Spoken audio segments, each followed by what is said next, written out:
नवरात्रि के प्रथम दिन घट स्थापना के बाद माँ के शैलपुत्री स्वरूप की उपासना की जाती है।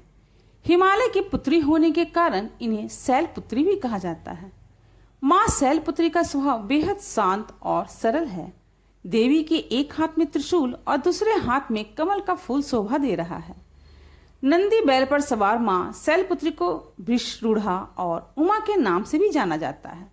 माँ शैलपुत्री को लेकर एक प्रचलित कथा भी है। पौराणिक कथा के अनुसार पूर्व जन्म में माँ शैलपुत्री का नाम सती था और वे भगवान शिव की पत्नी थी। एक बार सती के पिता प्रजापति दक्ष ने एक यज्ञ करवाया और उसमें तमाम देवी देवताओं को शामिल होने का निमंत्रण भेजा। सती भी उस यज्ञ में जाने को व्याकुल थी। हालांकि प्रजापति दक्ष ने सती को भगवान शिव को आमंत्रित किया ही नहीं था, इसलिए भगवान शिव वहां जाना ही नहीं चाहते थे। परंतु भगवान शिव ने सती से कहा कि प्रजापति दक्ष ने उन्हें आमंत्रित नहीं किया है, इसलिए वहां जाना उचित नहीं है। लेकिन सती नहीं मानी और बार बार यज्ञ में जाने का आग्रह करती रही। ऐसे में भोलेनाथ मान गए और उन्हें यज्ञ में जाने की अनुमति दे दी। सती जब अपने पिता प्रजापति दक्ष के यहाँ पहुंची तो उन्होंने देखा कि वहां न तो कोई उसका आदर कर रहा है, न ही प्रेम भाव से मेल मिलाप कर रहा है। सती की माँ को छोड़कर सभी ने उनसे मुंह फेरा हुआ था।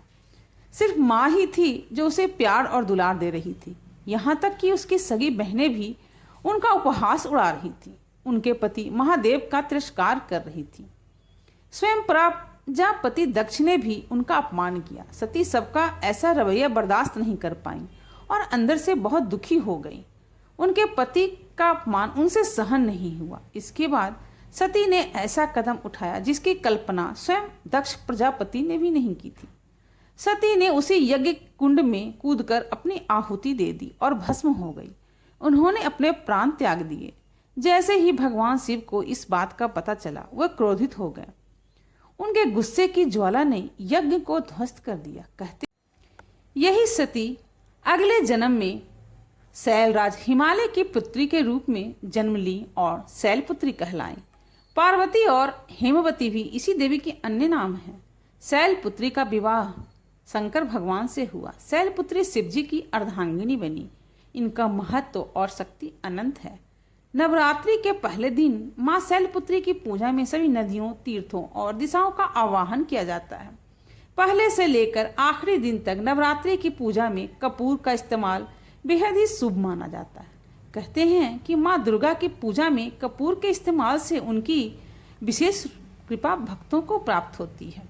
मान्यता है कि माँ शैलपुत्री को सफेद वस्तुएं अत्यंत प्रिय हैं, इसलिए नवरात्रि के दिन माँ दुर्गा के शैलपुत्री स्वरूप को सफेद मिष्टान्न का भोग लगाया जाता है। साथ ही इन्हें श्वेत पुष्प अर्पित करना भी शुभ माना जाता है।